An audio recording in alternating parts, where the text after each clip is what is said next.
What have we seen as the global reaction? Well, there's a global reaction. There's a local reaction, too. I mean, just earlier this morning, I spoke to Michael Teen. He's a Hong Kong lawmaker. He's also the deputy to the National People's Congress in Beijing. And he says the million-dollar question is this the way forward? Is this the way it's going to be? One candidate appointed by Beijing and take it or leave it kind of approach.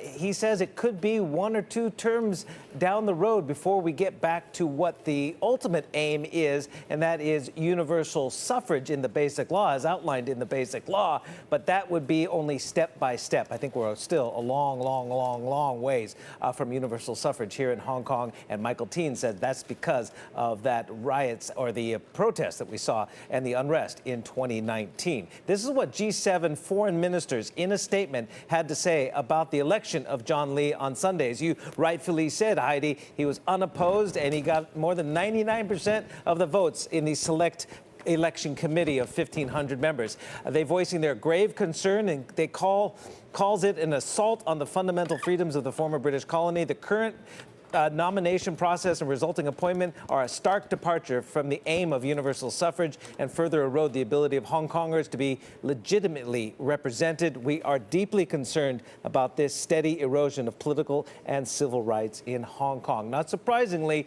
not only the Ministry of Foreign Affairs in Beijing, but also John Lee himself yesterday addressed those concerns. John Lee said, "I think people are adopting a double standard," adding that the improved electoral system has benefited the people of Hong Kong. Ministry of Foreign Affairs spokesperson in Beijing, Zhao Lijian, blasting critics as supporters of false democracy and rampant black violence that we saw in Hong Kong. Now, this follows the statement from the G7 follows a statement the day before from the EU, the European Union, on Sunday, voicing concern, saying it regrets this violation of the democratic principles and is yet another step in the dismantling of the one country, two systems principle. This debate will continue, obviously, as John Lee will be assuming the chief executive position on July 1st from Carrie Lam. He will be the 5th chief executive since the handover in 1997. What should investors be watching out for in the Hong Kong political landscape after we see that inauguration? Yeah, absolutely. We'll have to see how the policy from Beijing dictates what the chief executive will do here. You know, keep in mind, the Legislative Council has been completely revamped as well under that electoral reform. Last year, many of the pro-democracy camp have been either charged or facing, prosecution.